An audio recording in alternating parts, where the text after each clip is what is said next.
All right, one of the things we have to do in the world today is we have to primarily understand the three monotheistic religions of the world. Out of the nearly 7 billion people that populate this planet, there are three major monotheistic religions. Mono meaning one, theistic meaning God, a belief in one God. And those three monotheistic religions are Judaism, Christianity, and Islam.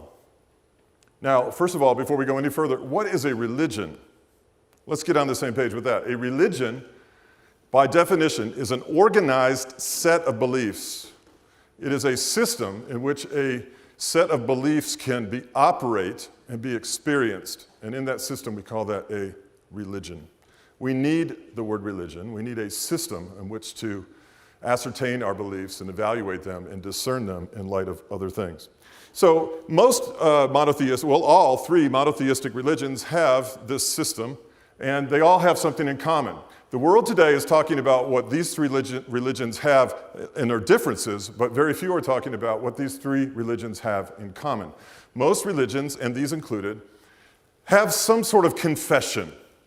There is this confession of their God. Judaism, Christianity, Islam confess their God. That's a very common thing to verbalize that. In Judaism, you see this in the Shema, Deuteronomy chapter 6, in the Old Testament. It says, "Hear, O Israel, the Lord our God is one." They confess their God. They speak him out and define who he is. In the Christian circles, Acts 16 and 31, confess with your mouth Jesus is Lord, believe in your heart God raised him from the dead, you will be saved, you and your household. We have a confession, and so does Islam.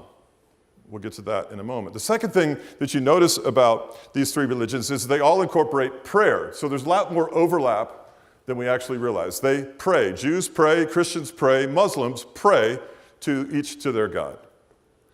The third thing is giving. All three religions incorporate into their religious system giving. The Jews in the Old Testament talk about the tithe, the fellowship offerings, the first fruits. You get to the New Testament, you're talking about Jesus basically said, give your whole life. There is generosity. The Sermon on the Mount highlights what? Three core principles of a follower of Christ, not unlike Muslims and not unlike Jews.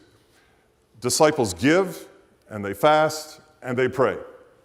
Give, fast, and pray. So that's it. So you have the confession, you have prayer, you have giving or alms for the poor, then you have fasting. All three religions incorporate fasting, this abstaining from things of the flesh and the world to better understand God and to fellowship with him. And the last one is movement. I call it movement. Christians have movement in the New Testament. Go out into all the world and preach the gospel, Mark 16 and 15. Or you'll be my witnesses here in Jerusalem, Judea, Samaria, to the ends of the earth. Christianity is full of outward movement. Abraham was all about movement.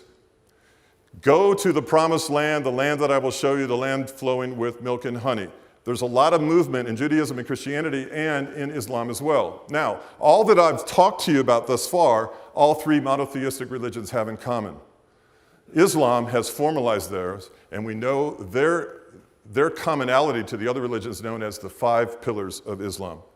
The confession that Allah is God and that Muhammad is the supreme prophet. That's their first pillar. The second pillar is that they are about praying 5 times a day.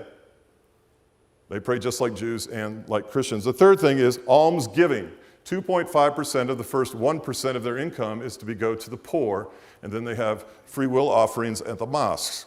So they incorporate those three things just like the other two religions. Ramadan is a time of fasting from sun up to sundown for an entire month, celebrating the revelation of the Quran to the Prophet Muhammad. We'll talk about him more in a moment.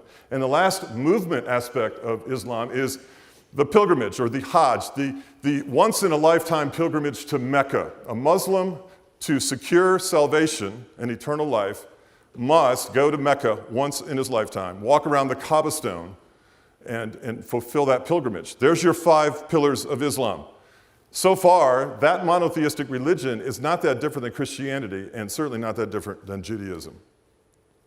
The point we have to make here to start out with, if we truly want to understand one another's beliefs, and to respect one another, and to understand one another, and to interact with one another with gentleness and respect, we have to know that we have a great deal in common.